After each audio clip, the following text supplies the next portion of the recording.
ময়মনসিংহের ভালুকা উপজেলায় এবছর ১৯,৯১০ হেক্টর জমিতে রূপা আমন ধানের আবাদ করে চাষিরা। প্রথম দিকে ফলন ভালো হওয়ার লক্ষণ দেখা দিলেও ধান গাছে রেণু বের হওয়ার সঙ্গে সঙ্গেই শুরু হয় কারেন্ট ও মাজরা পোকার আক্রমণ। সেই সঙ্গে দেখা দেয় ধান গাছের পাতা মোড়ানো রোগ। এতে উপজেলার কাচিনা, ডাকাতিয়া ও মল্লিকবাড়ি ইউনিয়ন সহ আশপাশের কিছু এলাকার আমন চাষিরা দিশেহারা হয়ে পড়েছেন। কীটনাশক ব্যবহার করেও পাচ্ছেন না কোনো সুফল।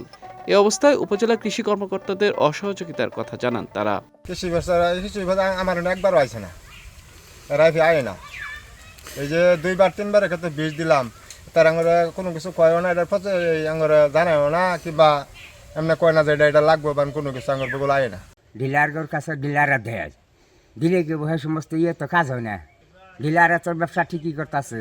এই ২ ফুরা ক্ষেত করছি, ৪ বার বীজ দিছি মার্জা পোকার নিগা, যাতে পোক যায় নাই। আবার কারেন্টের পোক দিতেছি, যাতে যে খরচ গেছে তাতে আবার খরচে পুষে না, ধান কিনা হিসেবে খাওয়া পুষে। তবে মাঠ পর্যায়ের কর্মকর্তারা কৃষকের পাশে না থাকার অভিযোগ সত্য হলে তাদের বিরুদ্ধে ব্যবস্থা নেওয়া হবে বলে জানান ভালুকা উপজেলা কৃষি কর্মকর্তা। আমাদের আসলে রোপা আমনে এবার যে অবস্থা, আবহাওয়াটা আসলে পোকামাকড়ের জন্য খুবই অনুকূলে ছিল। যে দিনের বেলা প্রচন্ড গরম, রাতে ঠান্ডা, আবার কিছুদিন বৃষ্টিও হয়েছে। তো আমার বারবার নির্দেশনা দেওয়া ছিল, উপসহকারী কৃষি কর্মকর্তারা মাঠেও ছিল, কৃষকদেরকে পরামর্শ দিচ্ছে। অনেকবার ঠিক বলছে, অনেকবার স্প্রে করার পরও কাজ হচ্ছে না আসলে।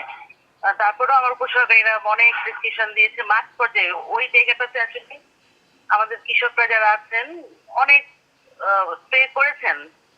তারপর আমরা চেষ্টা করছি কিভাবে আসলে করা যায়। ৫-৬ মাস হলো আমার কাছে যদি ওভাবে অভিযোগ আসে আমি করব। অনেক সময় অভিযোগ আসে, আমি সেটা উপসহকারীদেরকে বলি, নির্দেশ দিই যাওয়ার জন্য।